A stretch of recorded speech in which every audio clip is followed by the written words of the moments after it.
Incident 1. In February 1969, a small fishing village in Vietnam called Tan Phong was sealed off in the dark. U.S. Navy SEALs entered the village on a night mission labeled as intelligence gathering.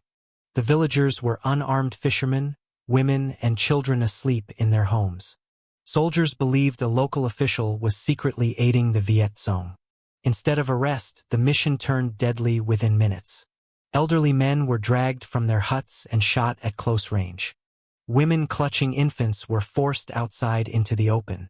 Witnesses later said children were executed to eliminate future threats. Some villagers were stabbed with knives to keep gunfire quiet. Huts were set on fire to erase evidence of who had lived there. A mother survived by pretending to be dead under her children's bodies. By dawn, at least 21 civilians were confirmed dead. No enemy weapons were recovered from the village. The operation was officially reported as a success against insurgents. The killings were buried under classified paperwork for years. One SEAL later broke silence, haunted by what he saw. Journalists began investigating after villagers spoke to foreign aid workers. Photos and testimonies contradicted the official military report. The Pentagon quietly acknowledged civilian deaths had occurred. No soldier was ever convicted for the massacre. Families received no justice, only silence. Survivors rebuilt their village over mass graves. Children who lived grew up carrying the memory of that night. Tan Phong became another name missing from textbooks. It stands as proof that war crimes do not always happen in daylight. Incident 2. In October 2015, a trauma hospital stood illuminated in the Afghan city of Kunduz. The facility was run by Doctors Without Borders and its coordinates were shared with the U.S. military. Inside were patients recovering from surgery, doctors on night duty, and families seeking shelter.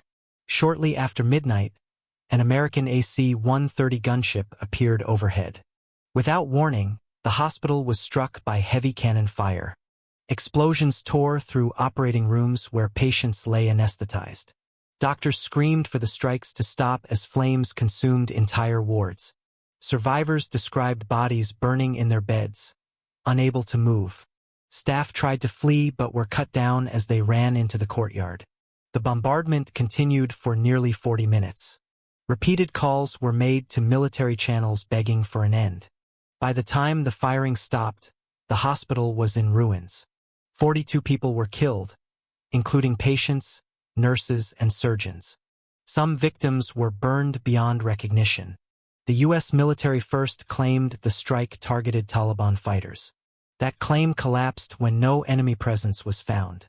Investigations later confirmed the hospital was deliberately hit by mistake. Officials called it a tragic accident caused by human error. No criminal charges were filed against anyone involved. Families of the dead received apologies but no justice.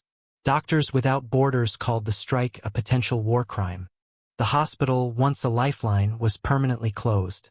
Patients in Kunduz were left without critical care.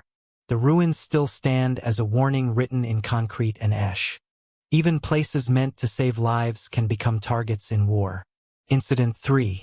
In November 2004, the Iraqi city of Fallujah was placed under total military assault. U.S. forces launched Operation Phantom Fury to retake the city from insurgents. Most civilians had fled, but thousands remained trapped inside. Entire neighborhoods were sealed with no clear escape routes. Heavy artillery and airstrikes pounded residential areas day and night. Among the weapons used was white phosphorus. Officially, it was described as a smokescreen tool. On the ground, its effects were something else entirely. White phosphorus burns through flesh down to the bone. Iraqi doctors later reported bodies with no bullet wounds but severe burns. Some corpses were found with clothes intact but skin completely melted. Witnesses described civilians collapsing while trying to flee the smoke. Children were among the dead found in destroyed homes. U.S. forces initially denied using white phosphorus on people. Months later, military documents confirmed its use as a weapon. The Pentagon admitted it had been used against enemy fighters. Civilian casualties were never fully counted. Independent journalists were blocked from entering the city. Hospitals were overwhelmed and undersupplied. Entire districts were reduced to rubble and ash. Survivors spoke of chemical rain falling from the sky. International law restricts the use of incendiary weapons near civilians. No soldiers were charged over Fallujah. The city took years to rebuild.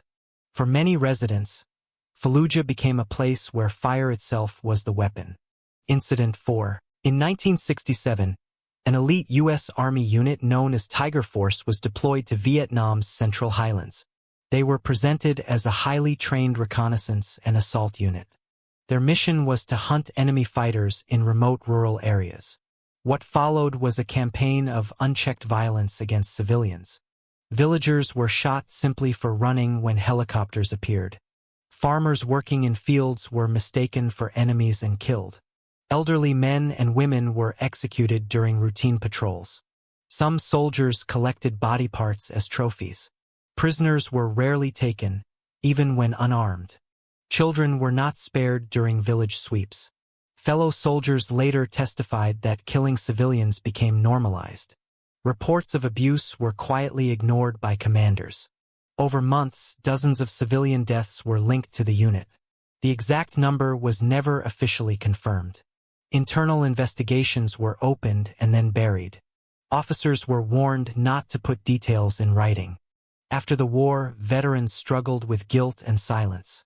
Decades later, journalists uncovered sworn testimonies. Former soldiers admitted they had been ordered to kill indiscriminately. The Army reopened the case more than 30 years later. Investigators confirmed widespread war crimes had occurred. Despite this, no one was court-martialed. The statute of limitations had expired. Families of the victims were never informed or compensated. Tiger Force remains a reminder of how crimes can vanish without accountability.